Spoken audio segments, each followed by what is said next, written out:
Det, der har fået mig til at lave den her vanvittige bil, det er, at vi har lavet en del custom-biler forud med blank lak og malerier og det hele. Men så da den nye Volvo den kom her, vi synes, den så meget anderledes ud også.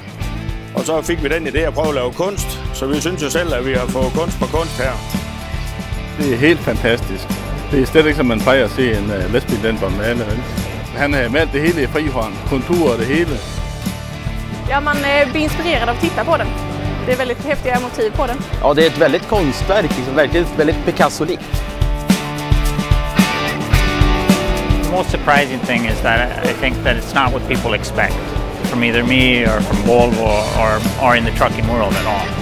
I think that a lot of people who like it will really like it, love it, I think.